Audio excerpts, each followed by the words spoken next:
So now I want to say to you something that you may have heard us say, because we've been saying it for a long time, but you will hear it more clearly right now than you've ever heard it before.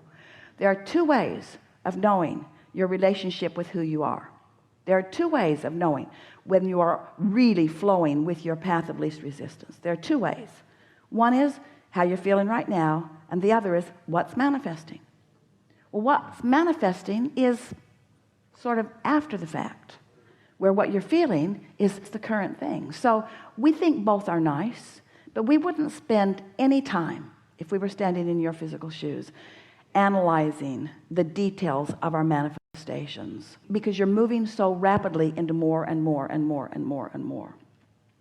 And by manifestations we mean rendezvous with people, rendezvous with subjects, insight and ideas, new feelings washing over you in deeper ways, clarification of things, further interest in things, a feeling of adventure,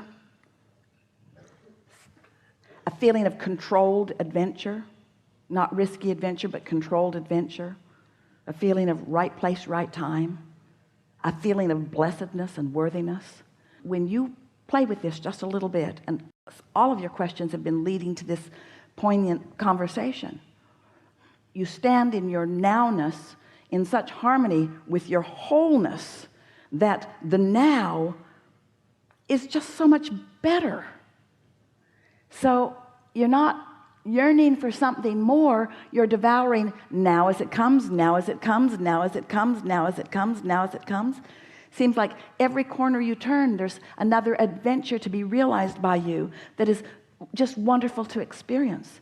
You begin to notice that the people who are surrounding you are so interesting and so much fun. You begin to notice that when you wake up in the morning, you're so glad to be awake and in your body.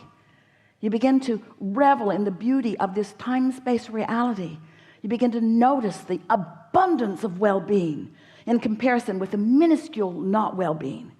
You begin to see this world through the eyes of Source. And when you start doing that, then and only then are you living the way you intended when you decided to come. This is a really good time for a segment of refreshment. Thank you. How do I control my contrast better? So is the premise that you're starting from that contrast is good or bad? Good. It's really intense for me. So is my alignment.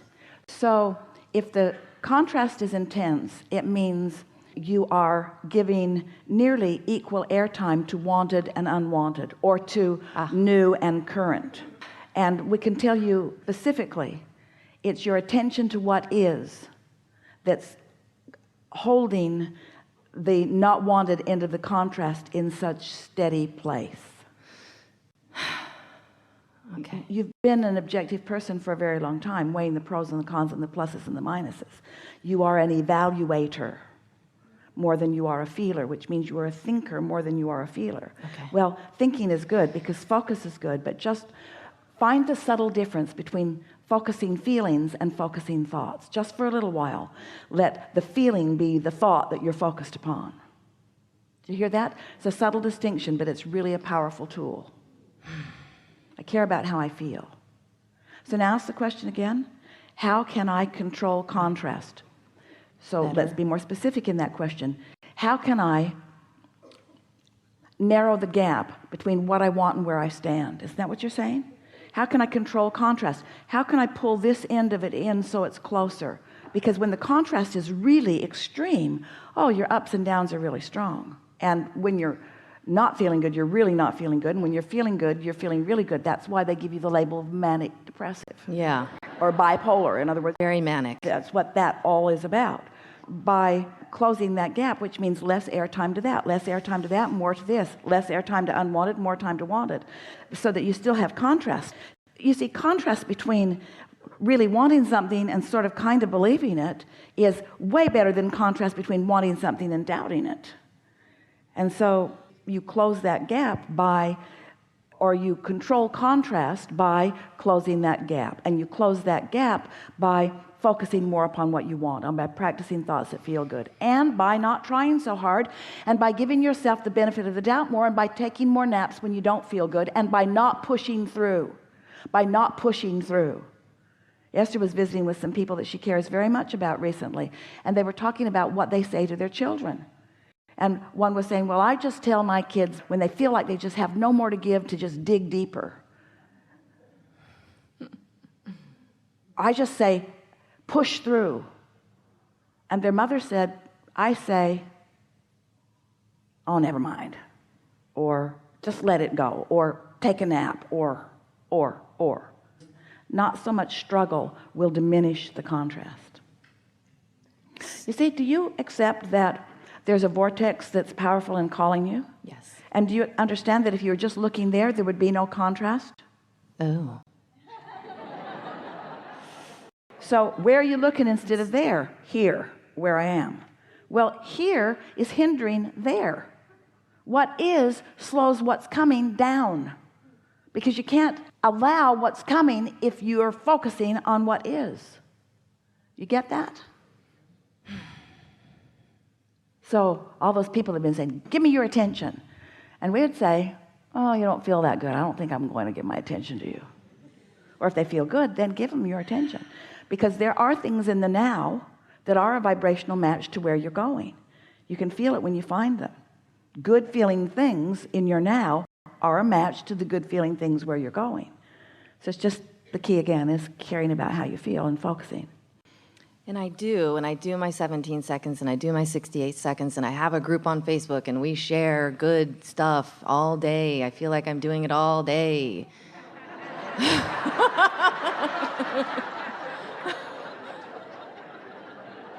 And I'm mostly feeling good, though. I'm mostly feeling good. Sharing good stuff is such a pain. No, I'm feeling really good, but then when it... So what you're saying is, I feel like I'm doing it, I'm just not getting the results. Or the more I tune to good stuff, the worse the bad stuff feels. Is that what you said? Is that what she said? I'm wondering about that. Is that what she said? Is that what was you the think she said? question. Like, as it gets so much better, are the downs worse? Only if you go there. In other words, yes, your desires, this is the most significant law in the universe. Every subject is two subjects, wanted and absence of wanted. And to the degree that you want it, the absence of it is proportionate. Okay. So if you really, really want something and you're focusing upon its absence, it feels really, really bad. If you sort of want it and you focus on its absence, it feels sort of bad. So what you're really saying is, I'm really parlaying my desires into stronger and stronger momentum, and when I don't go there, it feels bad. It's the same subject of when I go 100 miles an hour and I slam into a tree, it's a bigger problem than when I go 5 miles an hour and I slam into a tree. And so that's why you want more control, because you're going faster. Okay. That's what this whole conversation is about. Abraham, I'm moving so fast. I've launched so many rockets. I spend so much time going there that I just can't look in opposition to who I am without feeling bad. Yeah. So Abraham, could you please stop the universe as it exists and change all the rules for me so that I can just sloppily focus willy-nilly, because I'm really causing myself a lot of grief with my desire. No, we can't. Oh, okay. You got that, didn't you? I got that. So we've been talking a while about deliberate creation. We've been talking about the law of attraction. We've been talking about how you create your own reality. We've been talking about how you hold a vibration based upon what you're focused upon. Belief's just a thought you keep thinking. So you hold a vibration, and that vibration is your point of attraction. So the question that this gathering wants to help you to ask more clearly and answer is, once life causes you to ask, what are you doing about allowing yourself to be in the receptive mode of the answer? Because we can stand here all day, every day. We nearly do. And talk with you about how to get to where you want to be. But if you're not in the receptive mode, you can't hear it, even though we are brilliant. Everything we tell you is law-based, and everything about this universe is too.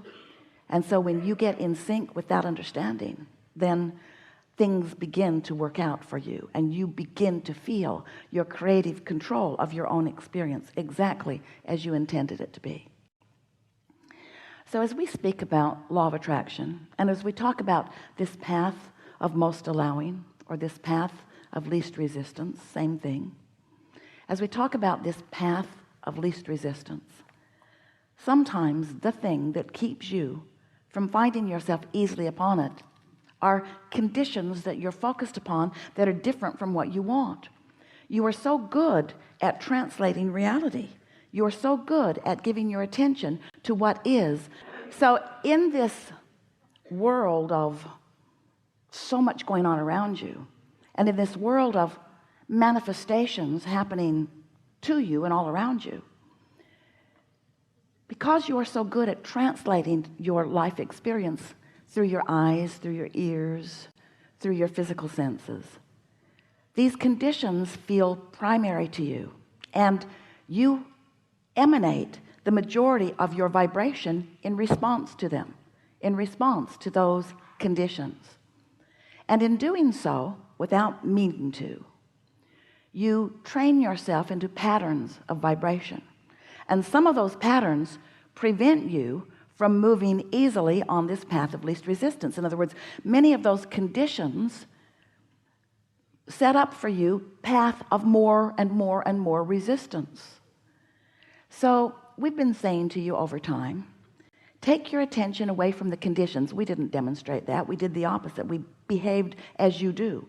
We look at something unwanted, not you, just your noisy Velcro. We look at something unwanted, give undivided attention to it.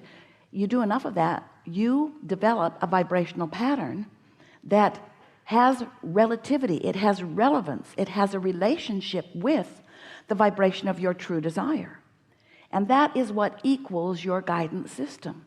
So what that means is, in every way possible that we can even say it to you, that means that negative emotion always, always, always is saying to you, right here, right now, while you're feeling the negative emotion, you are entertaining, you are having your way with, you are giving attention to a subject, a condition, usually, that is causing you to offer a frequency that's in the way of who you really are and all that you want.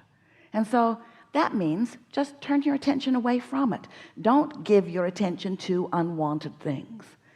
Easier said than done, because law of attraction makes those unwanted things really available to you, because law of attraction is bringing to you what is most active in your vibration.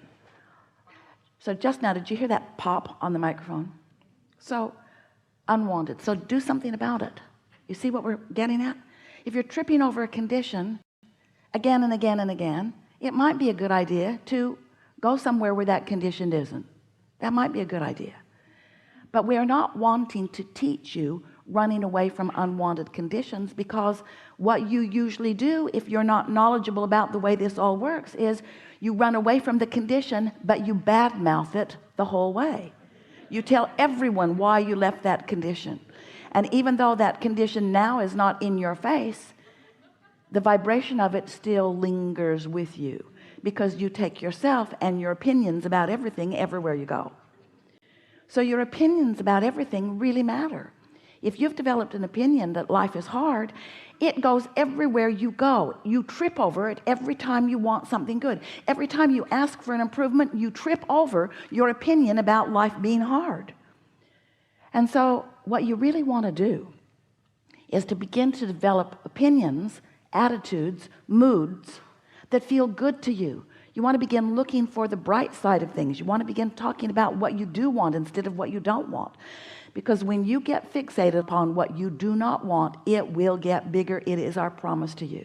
Because law of attraction says that it must.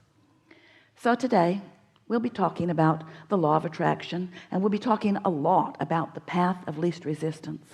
And we want to help you to feel with us how valuable it will be to you if you can let current conditions take up less of your attention or your vibrational airtime, while you spend more of your time focused, if you can, as best you can, upon the things that feel better to you. And we'll walk you through it in experience after experience as we spend these hours together.